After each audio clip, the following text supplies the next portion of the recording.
ভবানীপুর মাঠে বেঙ্গল স্পোর্টিং ক্লাবের তারা 5th ডিভিশনে খেলবে।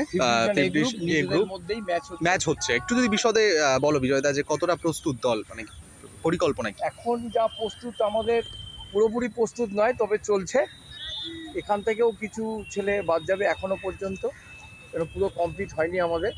সব ছেলে আসছে, কারুক্ষে তো আর না করা যায় না, সবাইকেই নামার সুযোগ দেওয়া হচ্ছে, তারা খেলুক। আর মোটামুটি তুমি দলের সঙ্গে টিটি হিসেবে যুক্ত রয়েছে, হ্যাঁ, তাই তো? কি বুঝছো, মানে ছেলেরা কতটা প্রস্তুত 5th ডিভিশনের লড়াই করার জন্য? আগের থেকে অনেক ভালো। আগে যা দেখেছিলাম, আমি প্রথম যা দেখেছিলাম তার থেকে অনেক ভালো। আগে এরা কোথায় প্র্যাকটিস করে আমি জানি না হয়তো, কিন্তু এখানে আসার পরে গ্রামগঞ্জ থেকে এসছে। আজকের ভবানীপুর মাঠে তোমরা একটু ট্রায়াল আর প্র্যাকটিস সেরে নিচ্ছ, এর মধ্যে থেকে আবার বেছে নেওয়া হবে ফুটবলার বেশ কিছু, যারা শুধু 30 জনকে বেছে নেব। কতটা আশাবাদী এবছর লিগ নিয়ে তোমরা? আশা করি আমরা তো আমাদের লক্ষ্য তো চ্যাম্পিয়নের দিকে, যে 5th ডিভিশনে চ্যাম্পিয়ন হয়ে 4th ডিভিশনে উঠবে টিমটা।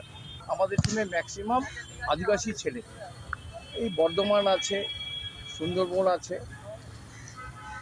মানে এরকম সচরাচর খুব কমই দেখা যায় যে কৃষ্ণনগর কলকাতা আছে। ময়দানে আদিবাসী ছেলেরা হয়তো খেলেছে, কিন্তু তোমার দলে যে ম্যাক্সিমাম আদিবাসী ছেলে।